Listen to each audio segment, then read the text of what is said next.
But I mean, correct me if I'm wrong, but when we were traveling back in the day, a few years back when I was still on the team, were you mainly involved with the sales part of? Yeah, okay. Yep. And correct me if I'm wrong, you're one of the top sales people, if not the top salesperson on the I team. would no, I'm not. Something like I wouldn't that. say I wouldn't say the top sales guy. No. And it's no, that's some people listening going, wait, what? No. I happen to have been one of the earliest. Did not necessarily Okay. translate to necessarily the best, but yeah, there was two of us, this other guy and myself, that we were started the team, 6 years ago, and it was he and I for like 2 years by ourselves. And I then remember meeting him a couple times. Yeah, yeah. I forget his name, but yeah. So we grew the team, and then two became four, and then four became X, Y, and Z. Like we just Got it, we got it. Okay. grew. But then I took over. Like I switched. Not that I don't have passion for customers, but I love working with partners, and so I had it was like an opportunity. Like, hey, let's go build this other muscle in our business, and it's just cool. It's so cool to work like.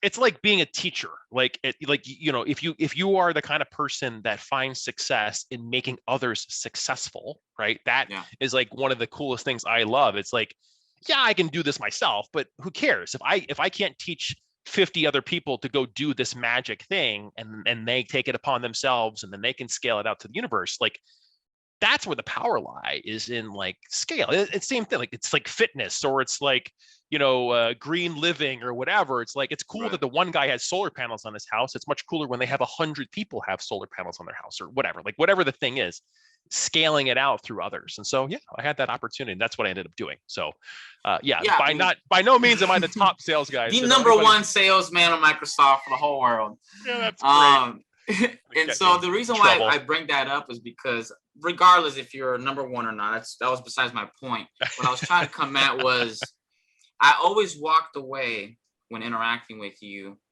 that your positivity was just always through the roof, and like in the best way. Yeah. And your energy was always super on point.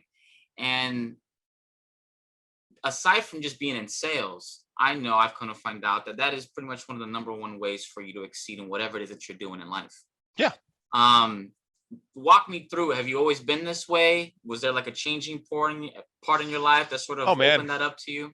I mean, you're going to the deep recesses of We're my getting in there. past. You get in there. So yeah, I mean, I'm generally an energetic, positive guy. Like, my background in life is, I didn't come from a lot of fortune. I paid my own way through college because we didn't have a lot of money growing up.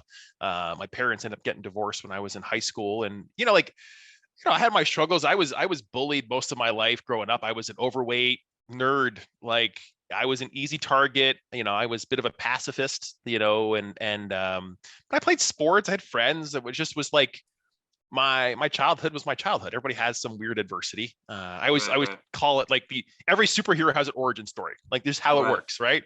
And nobody ever gets successful without some adversity pushing them through. And so I had my fair share.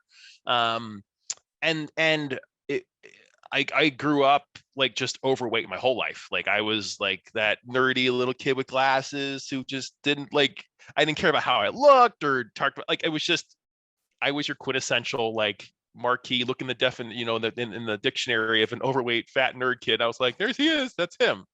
And I was generally a positive kid. Like, I found success through, I played sports. I played soccer. I know you and I talked about this. I mean, I was Yeah, goalkeeper for better part of 15 years.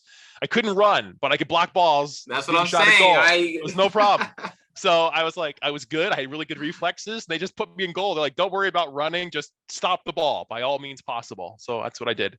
I got into computer technology when I was like little, like 7, 8 years old. And then, and then I was in school, and I took a break, and I went up to my dad, had got remarried and was living back in New Jersey, which is where I grew up for like half my life. And, my dad had his first heart attack at 36 years old, like Wow. dead on the floor. They like were resuscitating him. Weren't sure he was going to come back. He came back, right? Like magic. He came back Wow. to the universe. And then he had his second and third heart attacks, like 6-7 years later. Like he's just gotten back into bad habits. And so I had moved up there to do some work, and I was just living with him for a few months. And he's like, dude, you have to make me a promise. He's like, you got to like drop some weight, be around for your kids, be able to play with your kids when they're born. And I was like that wrecked me, because it was like, here's your dad. Like, I mean, you're just talking about talking to your dad. If your dad was like having a serious one-on-one, it's like, Lucas, I need you to make me a promise. And the promise is to do this. You're like, no, I'm good. No, you're like, I take that because I trust you and I love you. And yes, I'm going to make this change. Yeah. So I spent the better part of a year. I dropped 105 pounds. Wow. Yeah. Like 315 to 205 in a year. Like a year and a few months. And I did it healthily. Like I just exercised and ate good. It wasn't like a shock.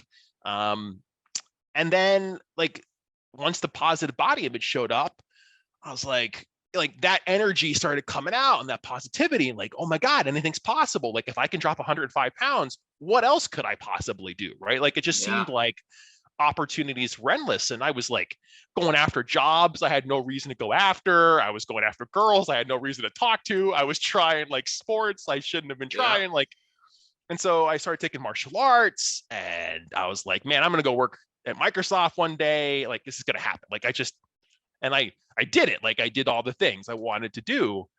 And it's just this idea of like visualization for me. Like when I was dropping weight, I literally had this video that I would play every single morning on a treadmill. I'm sorry, on a stair climber, I should say. First thing in the morning. I like when I first started, I could barely do 30 seconds on a stair climber, like without throwing up. And it was like, I'd watch his video, and it was all about like the positive motivation of change. And it was just like visualizing, like, I can do this. I can do this.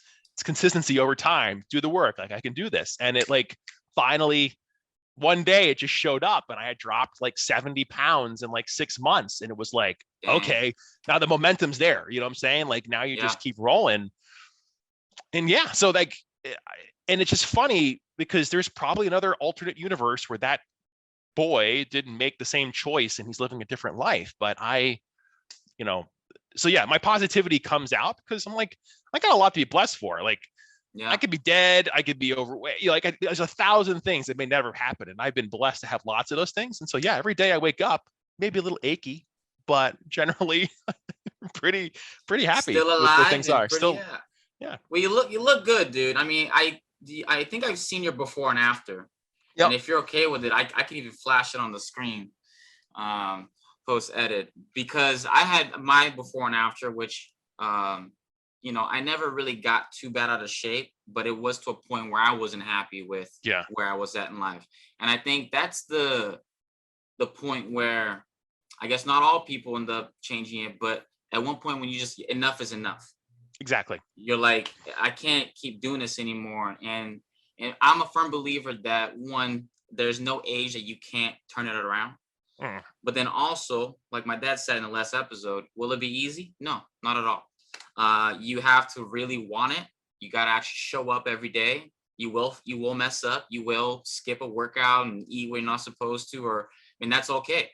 Because that's not the end result. Life continues.